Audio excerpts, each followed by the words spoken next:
Hi guys, it's Rachel, and today we are doing something for Valentine's Day, which you probably can't tell by all the decorations. But we are gonna make this super cute brownie chocolate box where we're gonna take the chocolates out in there and place them with homemade brownies, just because I feel like it's a step up from getting somebody a generic chocolate box. This way you get to make them homemade brownies and you decorate them. It's just a lot more personalized, and you can make this for your friends, you can make this for your parents, really whoever you want to give a Valentine's Day gift to. And by the way, if you are not subscribed already, then make sure to do so, and you can also turn on notifications so that you actually know when I post a video, because I have got lots more Valentine's Day videos planned. And without further ado, let's get started. First of all, just add a half cup of melted butter to a large bowl. Then throw in a cup of sugar, along with a teaspoon of vanilla extract, and then just mix that all through. Now we're just going to crack in 2 room temperature eggs and mix those in as well. This brownie recipe is super simple, and I've made it a ton of times on my channel, so this might look familiar. But now we're just gonna add in a 1/3 cup of cocoa powder and mix that in as well. You wanna start off mixing this nice and slow, just so it doesn't go flying all over the place. Then you can add in a half cup of flour, along with a 1/4 teaspoon of baking powder and a 1/4 teaspoon of salt. And then just mix that all through, and that is how quickly this brownie batter comes together. Super easy, and it's my favorite recipe. Then we're just going to pour this into an 8 by 8 inch pan that I have just greased and lined with parchment paper. And then just go ahead and spread that out, get it nice and even. And you can use an offset spatula if you're feeling fancy. And then we're just gonna bake that off at 350 for about 25 minutes.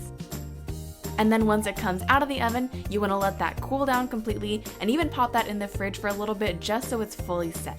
And now you're going to need your box of chocolates. I tried to find a regular heart-shaped box for this, but it turns out that's not really a thing, I guess, so I had to buy the chocolates too, but it was totally cool. I just ate those. Now we're just gonna go ahead and take off the ribbon from the chocolate box.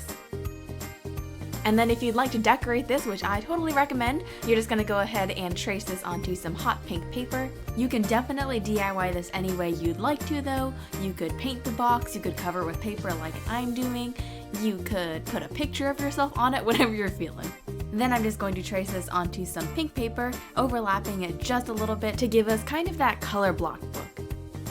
So at this point you'll want to cut out your paper, and then we're just going to glue this to our larger heart. I'm using some wet glue here. This is the Eileen's Tacky Glue, it's my favorite one. And I'm just going to stick that down. Also, little tangent, I get a lot of questions about what nail polish I usually wear, and I've been really obsessed with the China Glaze Meet Me in the Mirage. I don't know what that means, but I wear it all the time though, so I'll leave a link to it down below. Anyways though, now I'm just gonna stick down some gold glitter washi tape. You guys know I always use this stuff, it adds a nice little sparkle. And I'm just going to trim off the excess.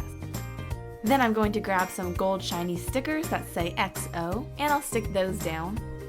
Then we can just glue this onto our heart box. This is a really simple way to kind of revamp the box, just to make it look more DIY and personalized. At this point our brownies should be fully cooled, so we're just gonna go ahead and grab some cookie cutters now and just cut out some different shapes. I went for some circles, some hearts, and then I also cut out some squares.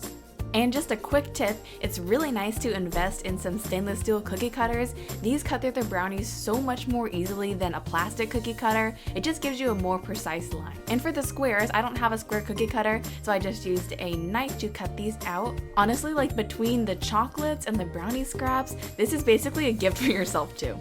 Anyways though, now I'm just gonna go ahead and pop these into some mini cupcake liners. You can also get special candy wrapper things from Michael's, and that would work too. And it's really hard to get these to fit perfectly, so I recommend cutting some of the scraps just to fill the gaps.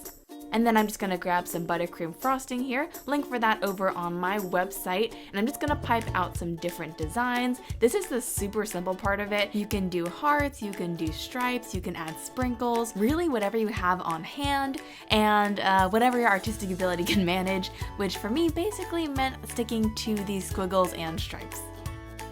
But overall, just have fun with it. This is a super simple gift, and I really hope you guys like it.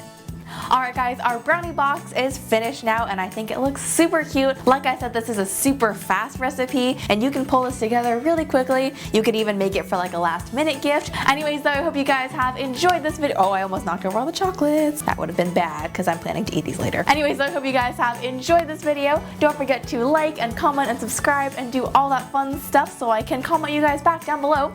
You can also follow me on social media at kawaiisweetEats and then check out my website over at kawaiisweetworld.com for the full recipe, and I'll see you guys all very soon. Bye guys!